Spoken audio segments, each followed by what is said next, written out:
Ya, Shalom. Selamat sore saudara-saudara yang kekasih di Indonesia bagian Barat, dan selamat malam untuk Indonesia Tengah dan Indonesia Timur, dan bagi saudara sekalian yang monitor di seluas dunia. Kembali dengan saya Bishop Joshua Tewu dalam live streaming spesial pada sore hari ini. Kenapa saya katakan spesial? Karena ada hal tertentu yang saya tidak tahan untuk harus live, karena saya merasa hukum, keadilan, kebenaran diciderai oleh oknum-oknum pemerintah, khususnya dari Kementerian HAM.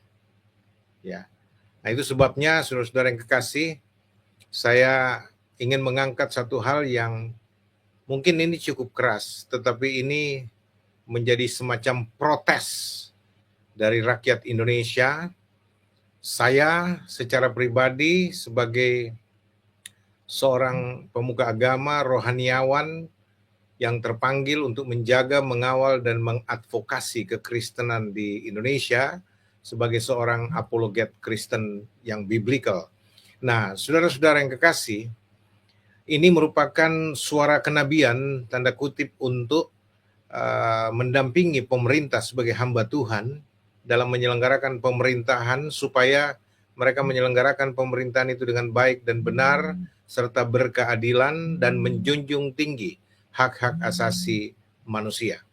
Itu sebabnya saudara-saudara, saya harus jujur katakan pada saat ini saya sedang menahan diri begitu luar biasa, supaya saya berbicara proporsional, objektif, apa adanya, dan juga dalam mengungkapkan rasa yang terluka ini, saya dapat mengungkapkannya dengan tenang agar dapat memberikan edukasi kepada publik.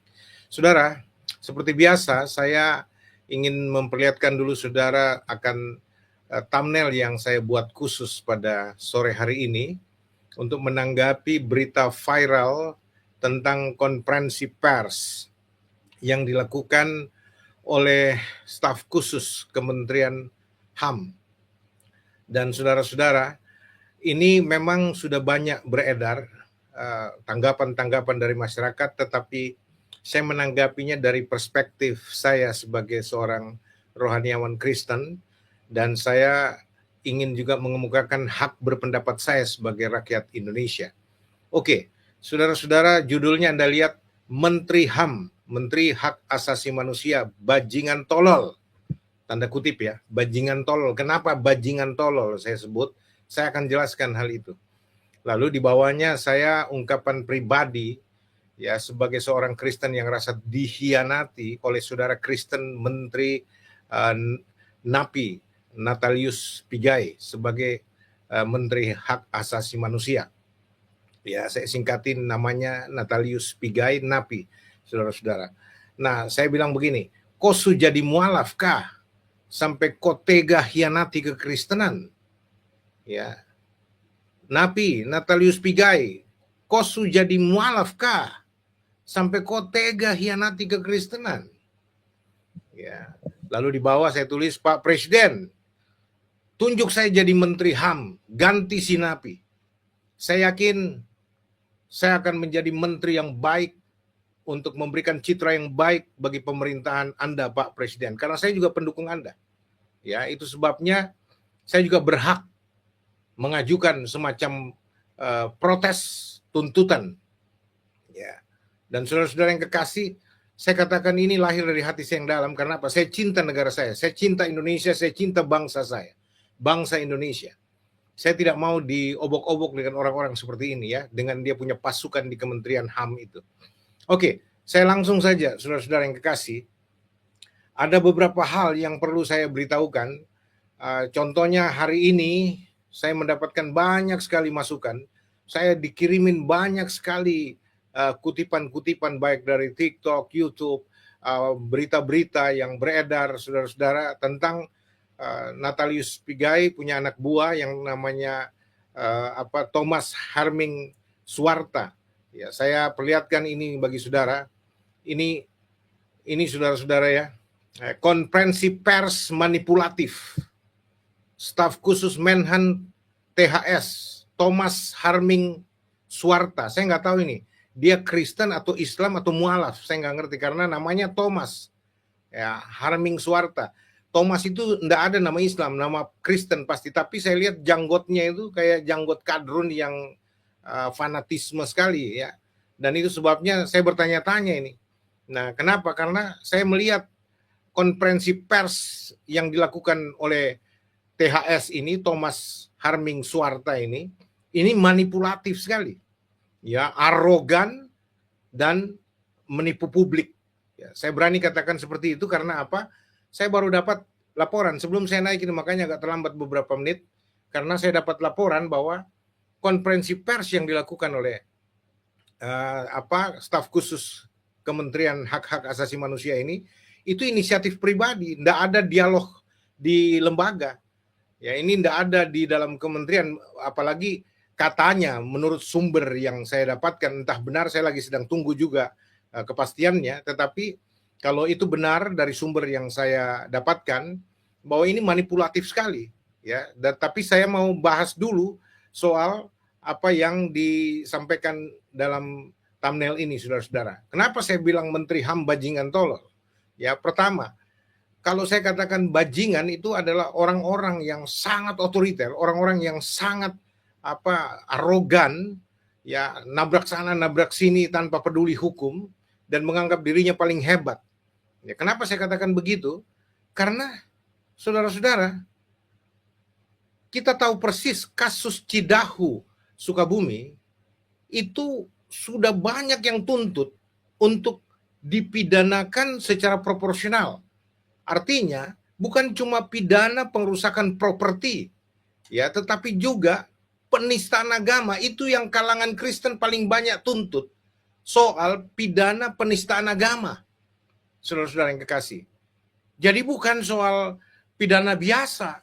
Dan bahkan Menteri NAPI ini, Natalius Pigai, dia sudah umumkan, dipublish di media sosial, pas satu hari barangkali kejadian di Cidahu itu, bahwa saudara-saudara, dia umumkan itu pelanggaran HAM. Apa yang terjadi di Cidahu itu pelanggaran HAM, saudara-saudara. Ini Menteri Agama sendiri bilang. Ya, Natalius Pigai sendiri bicara hal itu. Itu pelanggaran HAM dan harus diproses secara hukum. Ya, Pak Polisi harus proses. Bayangkan saudara-saudara, ini pernyataan dari mulut Menteri HAM sendiri, dilaporkan oleh banyak media, saudara-saudara. Ya, makanya tiba-tiba saya terkejut ketika saya lihat banyak sekali hal viral dan masuk di WhatsApp pribadi saya. Waduh, ini serius. Saya dikirimin lagi link untuk buka beberapa media bagaimana konferensi pers manipulatif itu berlangsung, saudara-saudara. Yang saya kaget juga, di belakangnya sudah ada tentara, ada polisi, ada aparatur apalah di situ. Bahkan saya sempat kaget juga, ada orang yang kacamata, saudara-saudara, saya perlihatkan. Ini yang kacamata di belakang salib terbalik. Saya taruh salib terbalik itu karena apa? Ini yang kita tuntut. Bagaimana salib itu diturunkan secara terbalik waktu dalam kerusuhan di rumah retret di Cidahu itu. Itu salib, simbol keagamaan. Itu paling sakral. Yang nggak peduli Katolik, Ortodoks, Protestan, Karismatik, Injili, Protestan, semua kalangan yang menamakan dirinya Kristen, itu salib merupakan simbol khas, simbol khusus, saudara-saudara. Ya, kalau saudara-saudara Katolik tidak mau mengakui soal begituan, ya saya bilang, oke, salib itu kebetulan tidak ada patungnya di dalam, itu salib kayu, itu salib Kristen lah, kalau saya mau bicara. Tetapi sebenarnya kalau mau jujur, Katolik, Ortodoks juga mengakui bahwa salib itu merupakan lambang sakral, tidak boleh dipermainkan. Apalagi dilecehkan, diturunkan terbalik, lalu diinjak-injak, dipakai pukul kaca, hancur-hancurin, lalu dipatah-patahin. Dan ini bukan cuma sekedar penistaan agama mulut seperti yang dilakukan banyak orang-orang Kristen yang dipenjarakan saat ini, saudara-saudara, tanpa ampun, saudara-saudara. Ya, ini, waduh, bukan lagi sekedar penistaan non-verbal, ini verbal dan betul-betul di tempat betul-betul penistaan yang terang benderang dan sangat melecehkan, sangat menodai, saudara-saudara. Saya tidak terima, saya protes berat, ya. Dan saya lihat semacam konferensi pers dari forum kerukunan antar umat beragama di sana, di kecamatan atau apakah namanya, saya tidak terlalu mau pusing, tetapi saya lihat pernyataan itu pun sendiri semacam lip service saja, formalitas, dan tidak jujur. Kenapa?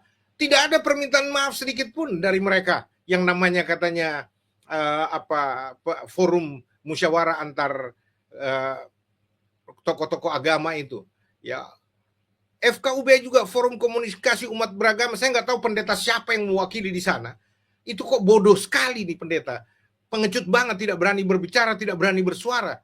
Ya, FKUB itu mestinya ada wakil Kristen 1-2 orang selain dari pemuka agama yang lainnya. Ya, dan saya tidak lihat FKUB bersuara dan menyatakan maaf gitu loh atas penistaan agama. Mau sengaja, tidak sengaja, spontan atau direncanakan, pokoknya penistaan agama itu sudah terjadi. Ya. Dan ini bukan sekedar perusakan rumah retreat. Karena apa?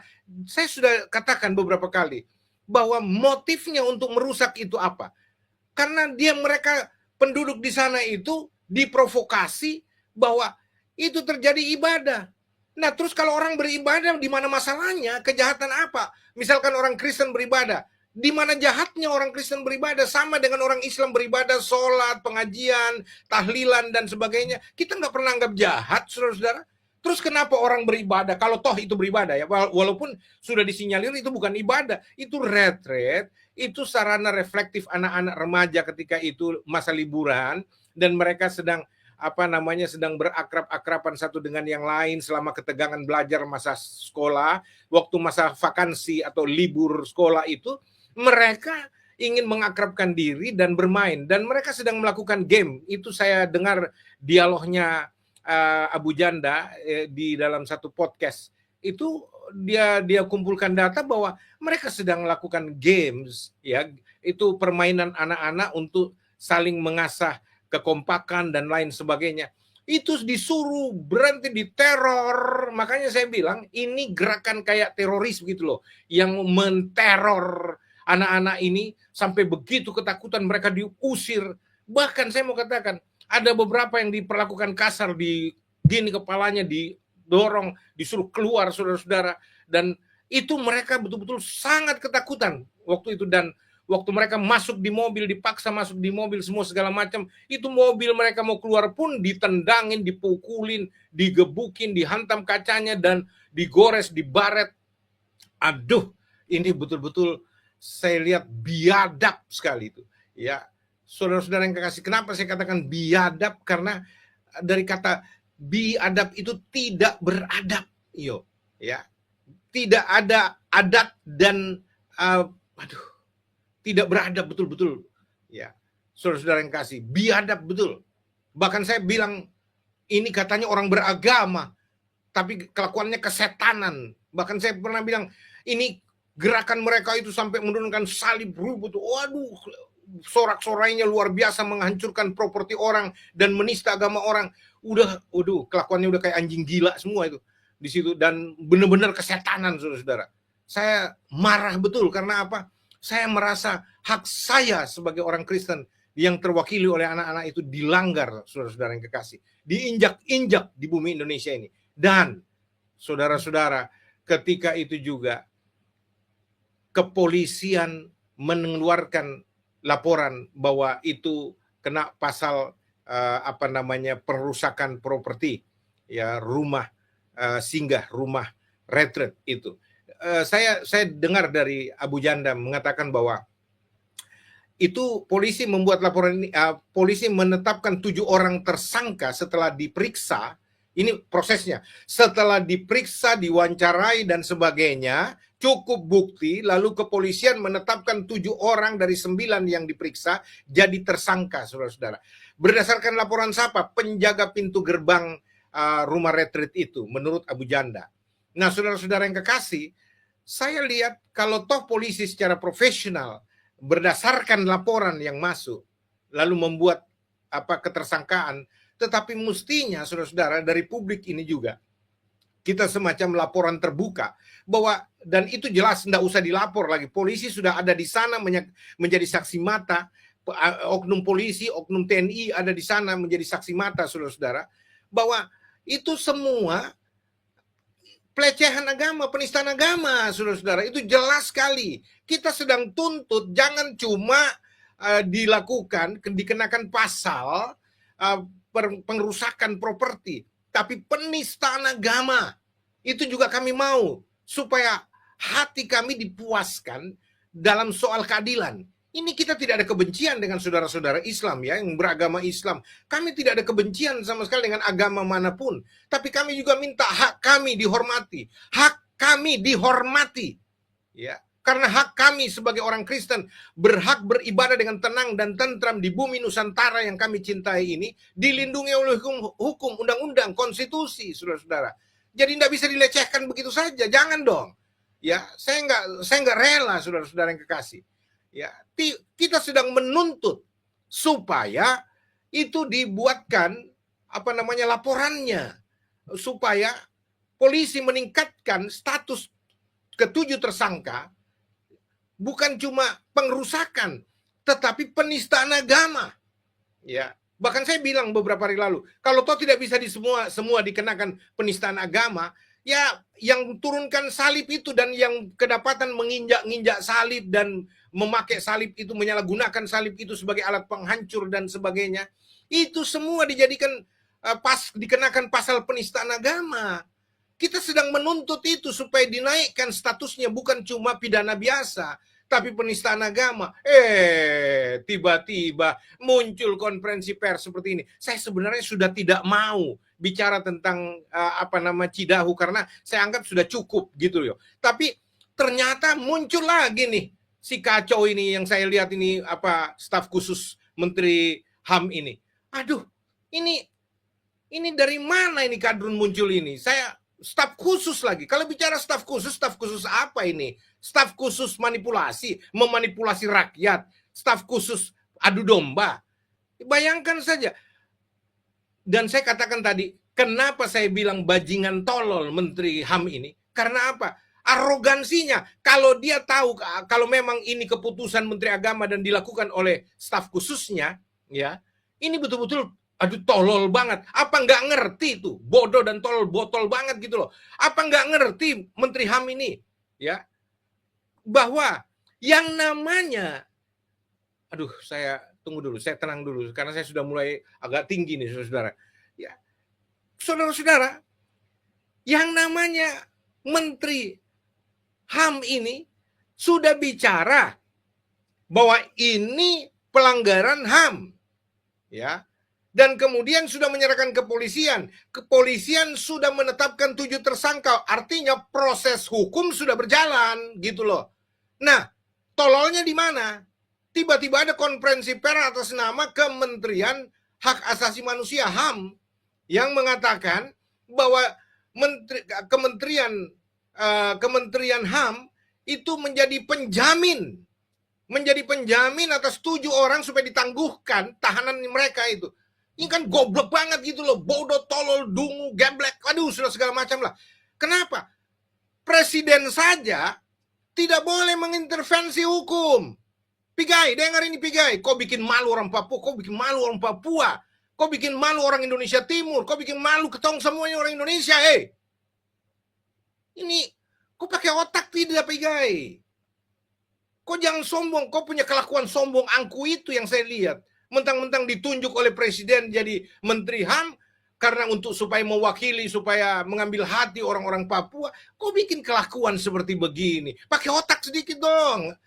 Pakai itu kecerdasan. Jangan model kayak begini nih. Ya, sudah bicara ya bahwa ini pelanggaran HAM, polisi urus, polisi harus proses.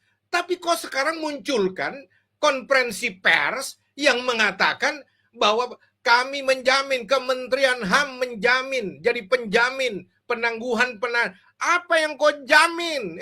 Pigai, apa yang kau jamin ini? Napi memang kau, sorry, saya disclaimer ya saudara-saudara, saya tidak ada urusan pribadi dengan Natalius Pigai. Saya nggak ada urusan pribadi, dan ini bukan pribadinya yang saya serang, tetapi dia sebagai kapasitas menteri, ya.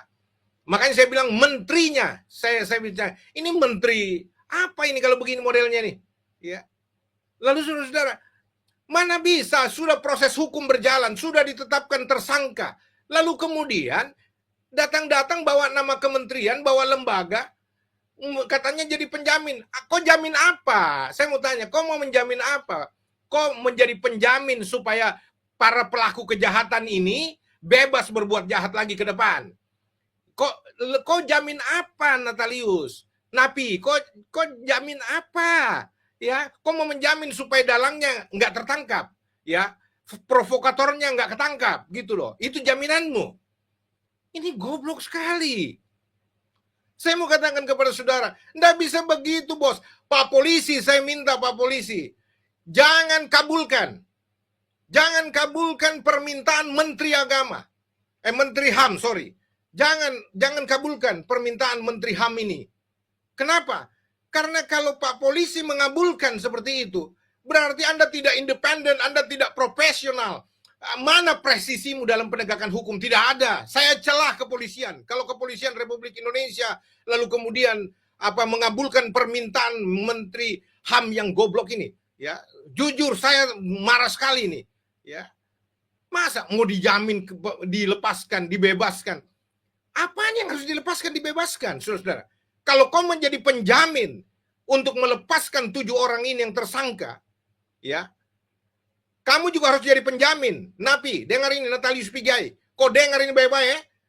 Kau harus juga menjamin bahwa semua yang sudah dipenjara ini karena penistaan agama, tuduhan penistaan agama kepada mereka dari orang-orang Kristen, kau harus jadi penjamin, lepaskan mereka semua. Tangguhkan penahanan mereka. Stop, lanjutkan mereka punya penahanan. Lepaskan mereka dari penjara. Itu baru adil. Ya, sekarang kau mau jamin apa mereka yang sudah melakukan kejahatan terbuka seperti ini? Ini bukan lagi penistaan agama secara mulut bicara, ya, dalam posisi debat mereka dan sebagainya. Ini sudah, aduh, ancor-ancor itu salib dinista dinodai begitu rupa, Bung. Aduh, kok Kristen kah tuh sudah jadi mualaf kah? Kalau kau sudah kalau kau sudah jadi mualaf itu hakmu, silakan saja. Tapi tolong Menteri HAM, tolong ini, Napi, kok jangan arogan begitu. Ya? Kok hargai juga kita ini. Kalau kau sudah jadi mualaf, silakan, itu hakmu. Tapi kau jangan menyerang kekristenan atau memanipulasi kita dan kemudian kau mendiskreditkan kami. Jangan begitu dong. Ya. Saudara-saudara yang kekasih, ini benar-benar pelecehan terhadap hukum. Ya. Pak Kapolri, saya minta dengan hormat Pak Kapolri, ya, kalau Anda mengabulkan permintaan Menteri HAM ini, jujur saya mau katakan, tidak layak kepolisian Republik Indonesia dipercaya lagi, ya, tidak layak. Kami tidak percaya lagi kepolisian Republik Indonesia. Selama ini kami sangat percaya kepolisian Republik Indonesia. Kami ingin sekali mendapatkan lembaga kepolisian yang berkeadilan, menegakkan kebenaran, mengayomi seluruh masyarakat Indonesia tanpa pandang bulu. Makanya saya suka bilang, lembaga negara tidak boleh beragama. Polri tidak boleh beragama. Artinya tidak boleh berpihak agama manapun. Dia harus independen, netral. Semua lembaga apapun itu di Indonesia, termasuk lembaga kepresidenan, tidak boleh beragama. Walaupun semua orang-orang pemerintahan beragama, tetapi lembaganya tidak boleh beragama. Ini bawa-bawa lembaga atas nama Kementerian HAM menjadi penjamin untuk penanganan 7 orang tersangka kasus kerusuhan di Cidahu dan di Sukabumi. Prek! Kacau. Ya. Saudara, saya mau bicara begini, kenapa? Saya betul-betul tersinggung. Saya betul-betul marah, saudara-saudara. Dan saya lihat, aduh, bagaimana saya punya tokoh-tokoh di kalangan negara ini, katanya negarawan, ya, tapi begini modelnya. Nah, sekarang saya mau baca satu berita ini. Ini penting sekali. Saya mau ajak saudara berpikir sehat, ya. Aduh. Terus kita lihat ya, apa namanya? Saya mau kasih lihat dulu saudara. Nih, saudara-saudara ya. Sorry. Saya mesti tampilkan dulu ini. Nih saudara-saudara, kalau saudara lihat ya, staf khusus Menteri Hak Asasi Manusia HAM Thomas Harming Suarta, ya. Sukabumi berita1.com, Sukabumi berita1.com. Ini dari berita1.com Sukabumi ya. Saudara kita baca, Anda lihat nih. Kementerian Hak Asasi Manusia, Kemenham, mendorong penangguhan penahanan terhadap 7 tersangka dalam kasus pembubaran retret pelajar Kristen dan perusakan villa di Kampung Tangkil, Cidahu, Kabupaten Sukabumi, Jawa Barat. Dorongan ini disampaikan oleh staf khusus Menteri HAM Thomas Harming Suarta. Saya sebutkan lagi namanya supaya top ini orang nih. Thomas Harming Suarta. Mungkin Thomas Harming Suarta ini saudara tampil di air keruh untuk apa? Mejeng, pansos, panjat sosial. Ini Thomas, namamu Thomas, tapi saya lihat janggotmu itu bukan Kristen, saudara-saudara. Ya, coba lihat nih. Saya nggak tahu kok Kristen atau bukan. Ya, tapi kau mau Kristen kayak atau tidak Kristen, kau melanggar HAM, Thomas. Karena apa? Kau berusaha intervensi kepolisian yang mestinya independen. Coba kita baca dulu. Kementerian Hak Asasi Manusia Kemenham mendorong penanganan terhadap 7 tersangka dalam kasus pembubaran retret pelajar Kristen dan perusakan villa di Kampung Tangkil, Cidahu, Kabupaten Sukabumi, Jawa Barat. Dorongan ini disampaikan oleh staf khusus Menteri HAM Thomas Harming Suarta dalam rapat koordinasi lintas lembaga dan tokoh lintas agama serta unsur Forkopimda yang digelar di Pendopo, Sukabumi, Rabu 3 Juli 2025. Dari Kementerian Hak Asasi Manusia memang mendorong untuk dilakukan penangguhan penahanan kepada para tersangka. Dia bilang dari Kementerian Hak Asasi Manusia, artinya secara kelembagaan. Artinya Menteri HAM tahu, bahkan Menteri HAM mungkin memerintahkan kalau dia bilang dari Kementerian Hak Asasi Manusia. Ya. Kementerian Hak Asasi Manusia memang mendorong untuk dilakukan penangguhan penahanan kepada para tersangka. Tentu saja kita ingin penegakan hukum dilakukan secara profesional, proporsional, dan berkeadilan, ujar Thomas kepada wartawan. Ini bohong, manipulasi.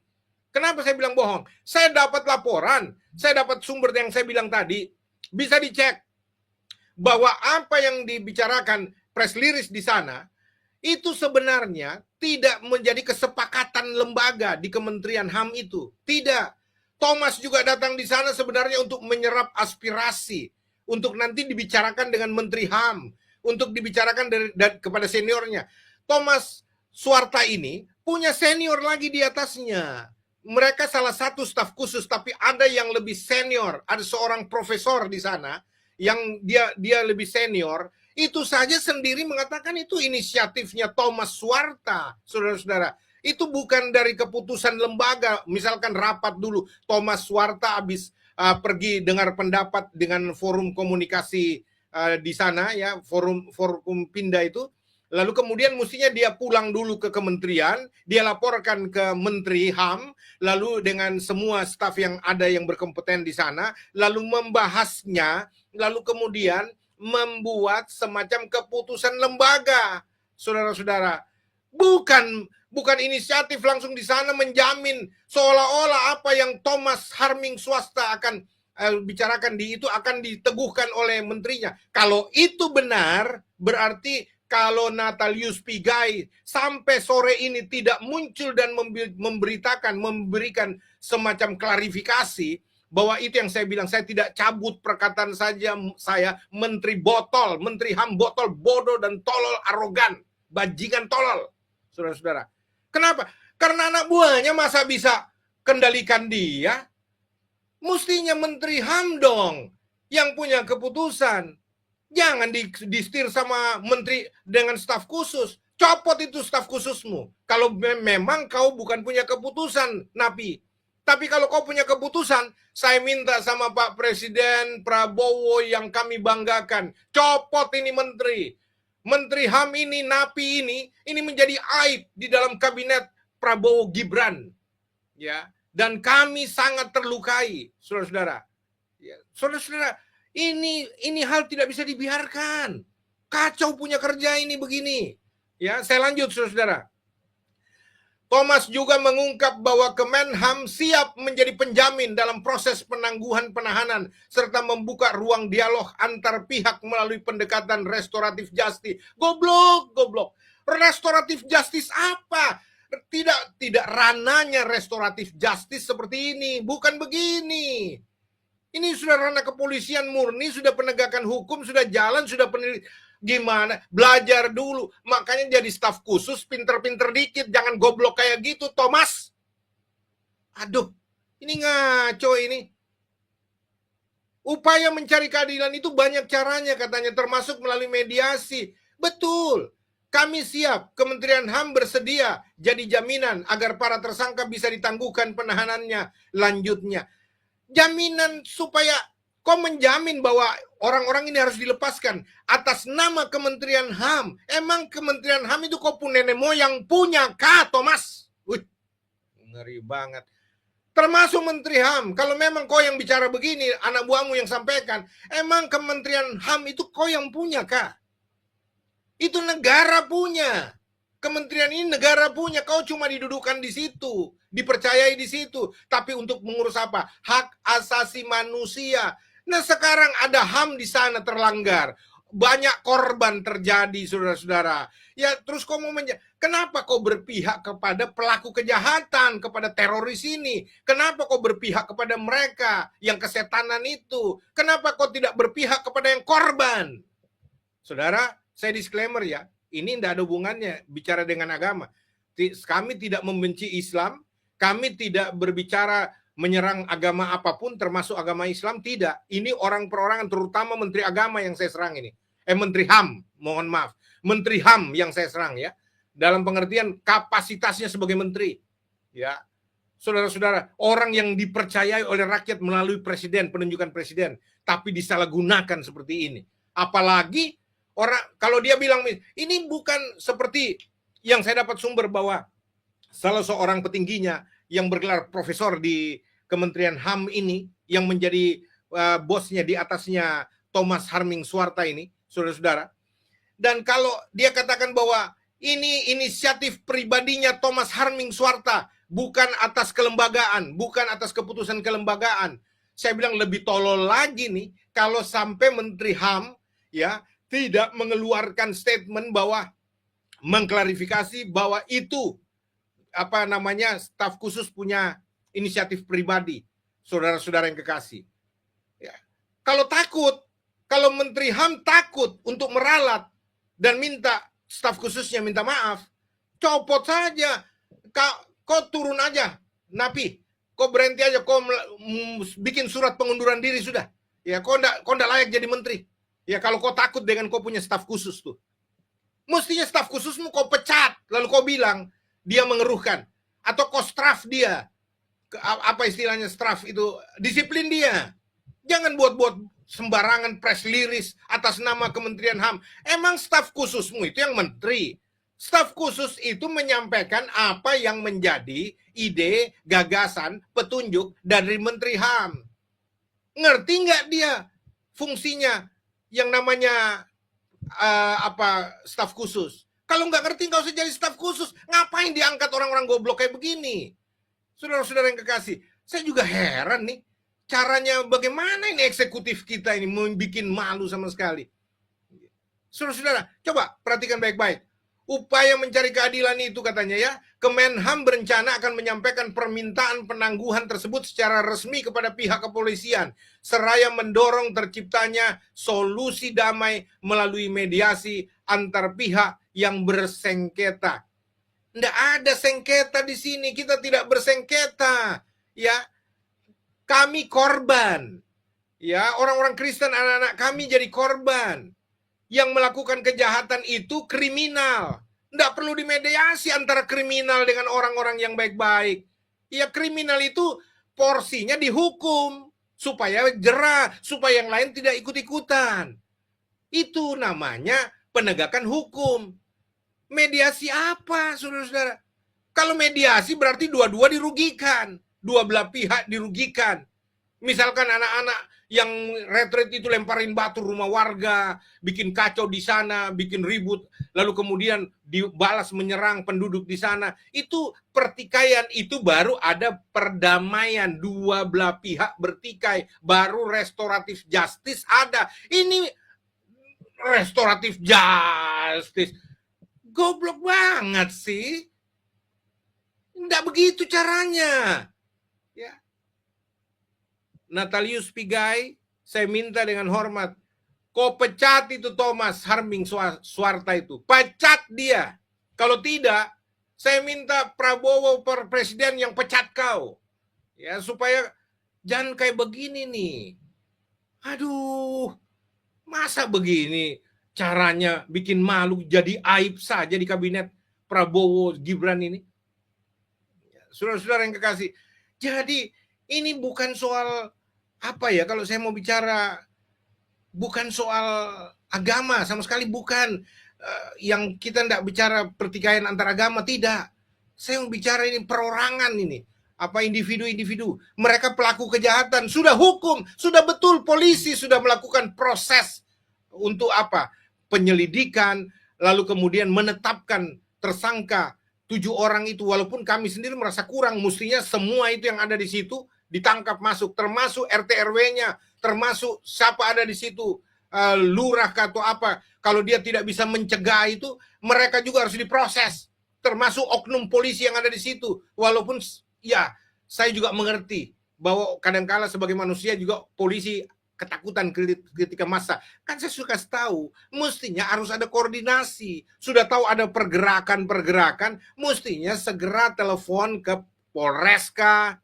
Jadi Kapolsek juga, Kapolsek katanya ada di situ saya dengar. Mestinya Kapolsek telepon Kapolres, minta bantuan ya untuk backup, Sabara diturunkan. Ya, kalau perlu minta apa backup TNI untuk mengamankan kerusuhan massa. Masa polisi kalah, tentara kalah dengan massa, negara kalah sama massa? Ini kan kacau. Nggak bisa seperti itu. Saya mau katakan kepada ini luapan hati untuk protes, dan ini hak saya untuk berbicara, saudara-saudara. Ini bukan, saya nggak provokasi umat Kristen. Umat Kristen nggak usah diprovokasi. Mereka itu orang yang tahu tidak akan membalas kejahatan dengan kejahatan. Tapi hukum harus diproses. Ya, supaya apa? Ada kedamaian. Kalau tidak ada penegakan keadilan di bangsa ini, tidak ada penegakan keadilan dan kebenaran, tidak dijunjung tinggi hak-hak asasi manusia, maka negara ini akan kacau. Saya mau katakan, kalau begini pengelolaan negara, Indonesia bisa bubar seperti nubuatan atau ramalan politik dari Prabowo Subianto sendiri sebelum dia jadi presiden. Ya, 2030 bubar Indonesia. Kalau begini pengelolaan negara. Ya. Itu sebabnya, saudara-saudara yang kekasih, tolong saya bicarakan hal ini supaya saudara sadar, supaya saudara juga bisa lihatlah. Aduh, masa begini? Arogan dan menipu publik ini. Ya, bawa-bawa nama Kemenhan, ya, Kementerian HAM, padahal tidak. Bagaimana Menteri HAM napi ini? Ya. Kalau Anda tidak bisa tertibkan staf khusus ini, kalau betul yang saya dapatkan berita bahwa ini bukan konferensi pers dari Thomas ini, tidak berdasarkan kesepakatan lembaga, karena belum dibicarakan di kelembagaan, lalu dia buat press release kayak begini, pecat orang ini, pecat. Ya, kau jangan takut dengan kau punya staf khusus, pecat dia. Ya, kalau kau memang menganggap kau menteri hebat, menteri HAM yang paling berjaya, paling hebat, pecat dia, karena bikin malu, bikin rusak kau punya reputasi itu. Ya. Tapi kalau kau takut pecat dia, bahkan kau tidak disiplin, paling tidak kau tidak beri klarifikasi, berarti memang kau menteri paling bodoh tolol sekali nih. Ya, berarti kau mempertahankan arogansi bajingan, kau biarkan statement penipuan seperti ini. Ya, saya protes. Sebagai ketua umum Christian Watch juga saya protes itu. Karena apa? Saya terpanggil untuk menjaga, mengawal, dan mengadvokasi kekristenan di Indonesia. Nah, cara saya seperti ini. Ya, saya juga punya hak untuk bersuara, untuk berbicara di Republik ini. Ya, supaya kau tahu, Natalius, ya, ada orang-orang seperti kami yang tidak bisa dibodoh-bodohi, yang tidak bisa diinjak-injak haknya begitu saja. tanpa kami protes. Ya, kami cuma bisa protes begini. Ya, tidak ada pengerahan massa dari Kristen untuk tidak, bukan begitu. Tipikal kami bukan begitu. Ya, kami cuma berbicara tolong, ini cara kami bernegosiasi dengan pemerintah, dengan penegak hukum. Tolong hargai hak kami. Ya, supaya kami punya rasa keadilan juga bisa kami nikmati di republik yang notabene sangat kami cintai. Ya, kami cinta Indonesia. Kami cinta persatuan Indonesia. Ini Bhinneka Tunggal Ika. Ya. Tapi saudara-saudara, Anda lihat beginian. Bagaimana bisa? Itu sebabnya saudara-saudara yang terkasih, saya berharap supaya jangan lagi seperti ini. Saya minta Pak Kapolri sekali lagi, jangan kabulkan Menteri HAM punya permintaan. Kalau dia betul-betul yang atas nama kementerian, mau menjamin apa? Penjamin apa? Penjamin kejahatan berlangsung terus. Penjamin supaya pelaku kejahatan ini dilepaskan, dibebaskan. Penjamin supaya provokatornya nggak ketangkap. Penjamin supaya dia punya dalang kerusuhan ini bebas. Lalu kemudian bikin lagi nanti berikut, bikin lagi. Waduh, ini jaminan apa yang kau beri itu? Bodoh banget. Ya. Makanya saya bilang, saya tidak menyerang pribadi Natalius Pigai, tapi saya menyerang dia sebagai menteri yang mestinya harus smart, bahkan wise, bukan cuma smart, bukan cuma pintar, tapi punya hati nurani. Ya. Jadi saudara-saudara yang kekasih, saya minta Pak Kapolri sekali lagi, jangan kabulkan. Kalau Anda kabulkan, Anda berarti tidak membawa seperti apa yang menjadi reformasi kepolisian Republik Indonesia baru kemarin Bayangkara.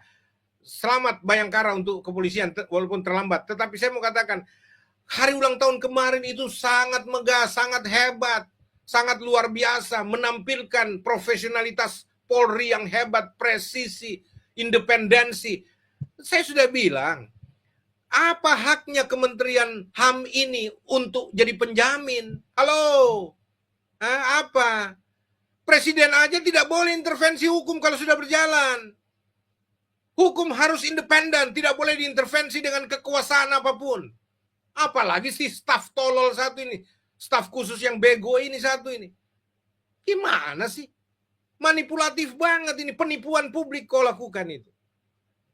Ya, jadi tolong, saya nggak rela umat Kristen diperlakukan seperti begini, tanpa orang-orang itu dihukum. Dan terakhir saya mau bilang sama saudara ya, saudara-saudara, saya juga kritik ya terhadap pencitraan yang dilakukan oleh Ibu Ina Veronica Maria, pemilik rumah singgah. Ya, yang saya lihat berita-beritanya saya sangat kecewa. Ya, bahwa Kang Deddy Mulyadi, Gubernur Jawa Barat, memberikan ganti rugi 100 juta sebagai tanda simpati beliau untuk rumah retreat ini. Ya, tapi kemudian kabarnya 100 juta itu ternyata disumbangkan untuk renovasi masjid dalam berita, kalau saya nggak salah begitu. Saudara, saya mau kasih tahu sama saudara ya, ini pencitraan bagi saya, ini pencitraan atau ada tekanan, ya tekanan kepada Ibu Ina Maria, ya sampai dia akhirnya berlindung di balik tanda kutip ya kemurahan hati yang palsu. Ya, kenapa saya bilang kemurahan hati yang palsu? Saya mau tanya, Ibu Maria, jujur, apakah anak-anak yang jadi korban itu kamu santunin juga duit? Ratusan juta, misalkan 100 juta berimbang loh. Kamu harus sumbangkan kepada anak-anak yang korban itu, bagi kepada mereka untuk bayar psikolog, bayar psikiater, ya kasih berkat pendetanya untuk merawat mereka, mengkonseling mereka, bayar konselor, ya. Ya, saya mau tanya, apakah pemilik owner dari rumah singgah ini sama menyediakan 100 juta untuk anak-anak yang korban ini, ganti mobil-mobil yang rusak, ya yang dicoret-coret, dilemparin batu, digebukin, ya dan semuanya? Apakah Anda juga bersiap mengganti semua itu, Ibu Ina Maria Veronica Maria? Ya, jangan cuma bicara renovasi masjid. Apa hubungannya renovasi masjid? Emang anak-anak Kristen rusakin itu masjid yang ada di sana sampai harus disumbangkan lagi untuk bayar renovasi masjid 100 juta itu? Goblok banget. Ya. Dan ini pencitraan diri yang aduh nggak pantas. Itu bukan kasih kalau begitu. Ya. Kalau mau bilang kasih yang benar, oke.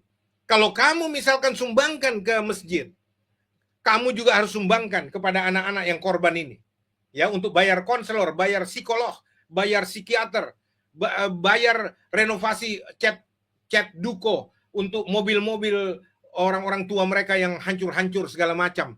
Ya, kalau rumahmu terserah kau lah.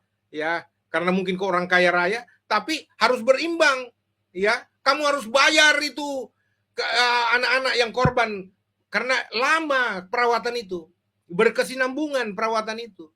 Ya, dengar ini Ibu Ina Maria, saya nggak, itu hakmu, urusanmu mau ganti, tapi saya mau katakan kepada saudara, itu perlakuan yang bodoh, karena nggak ada urusannya dengan masjid di sana. Kalau kau lakukan begitu, itu hanya untuk pencitraan, atau kau ketakutan dan bagaimana segala, mungkin ada tekanan, mungkin ya, diduga, saudara-saudara. Tapi saya nggak mau masuk situ. Saya mau cuma kasih tahu perlakuanmu itu bodoh. Saya nggak ada urusan dengan masjid yang dibantu ya. Ya, itu bagi saya kalau dia dapat 100 juta dari uang yang dikasih sama menteri apa dari gubernur itu, ya untung masjid sana lah. Ya. Tapi saya mau katakan, sebenarnya Ibu Maria tahu bahwa semua menteri, semua masjid itu dapat santunan, bantuan operasional tempat ibadah dari pemerintah. Gitu loh. Nggak perlu dibantu, apalagi tidak ada hubungannya. Kecuali masjid itu dirusakin sama anak-anak remaja Kristen ini, ya baru ada renovasi kamu sumbangkan, itu keren. Tapi kalau tidak ada hubungannya, kau mau ganti, tanda tanya besar. Jangan sok rohani lah. Ini namanya sok rohani, sok mengasihi. Mengasihi apa? Terus si anak-anak yang korban itu kau nggak kasihi. Kalau kau bilang mengasihi mereka yang berbuat jahat, mestinya kau lebih mengasihi anak-anak yang diperlakukan jahat. Belajar kamu, Ibu Ina Veronica Maria. Jangan sok. Mestinya kamu berterima kasih aja, diam, nggak usah publik, nggak usah publish bilang mau bantu renovasi masjid. Waduh, sok rohani sekali. Ya, saya ini pandangan saya pribadi. Saya nggak saya nggak ada campur urusan mereka. Cuman ini karena sudah jadi ranah publik, saya juga berhak bersuara, gitu. Karena bicara selalu tuntutan saya keadilan. Saya nggak berpihak kepada yang namanya agama. Saya berpihak pada keadilan, kebenaran, dan hak-hak asasi manusia. Terlebih ketika masuk di dalam statement si staf khusus yang botol ini, ya, yang staf khusus Menteri HAM yang botol banget ini. Waduh, ini arogan dan penipuan publik ini kalau begini terjadinya, manipulatif sekali. Ya. Dan saya minta dengan sangat supaya teman-teman semua, saudara-saudaraku yang Muslim, ya saya tidak menyerang Anda, ya saya menyerang internal saya, terutama Pak Menteri ini. Setahu saya dia masih Kristen, tapi saya nggak tahu waktu dia pakai peci seperti yang ada di situ, apakah dia sudah jadi mualaf, saya nggak tahu perkembangannya. Ya, saya pernah berkomunikasi beberapa kali dengan Natalius Pigai melalui telepon waktu soal paradoks Papua, tetapi saya tidak pernah ketemu langsung dan saya tahu dia masih Kristen. Ya, tapi kalau dia sudah pakai peci begitu dalam pengertian dia sudah mualaf lalu dia berbuat mengkhianati kekristenan, wah saya nggak tahu itu. Udah kacau bun. Inilah saya juga speechless jadinya, nggak bisa ngomong lagi. Tapi sampai di sini saya mau kasih tahu kepada saudara, ini keluhan hati saya, curhat saya saja, dan saya ingin negara ini hadir dan negara ini berkeadilan dan menyelenggarakan pemerintahannya dengan benar. Saudara-saudara yang kekasih, karena saya percaya di mana ada kebenaran, di situ akan tumbuh damai sejahtera, dan akibat kebenaran ialah ketenangan dan ketentraman untuk selama-lamanya.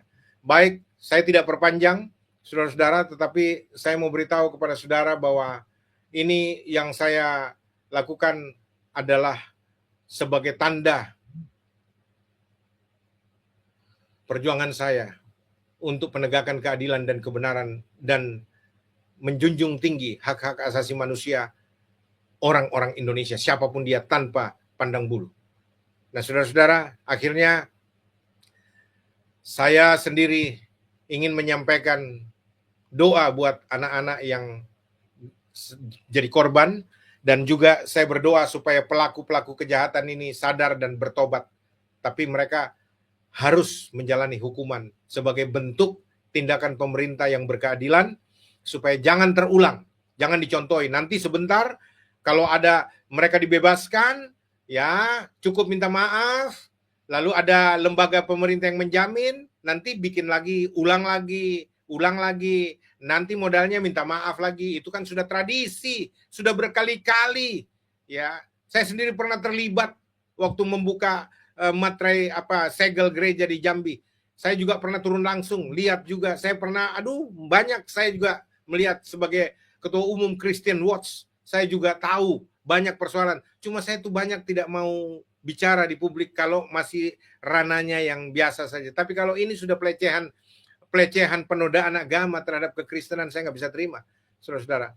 Ya, saya juga datang di Ciamis mendampingi MKC. Saya datang ke Mabes Polri untuk melawat MKC, ya, dan saya juga berseru di podcast saya supaya yang Napoleon Bonaparte, sang jenderal biadab itu harus dihukum juga. Karena apa? Dia memperlakukan MKC sangat tidak berkemanusiaan, HAM-nya dilanggar. Nah, banyak hal saya perjuangkan untuk membicarakan soal penegakan hukum, keadilan, kebenaran, dan HAM di Indonesia.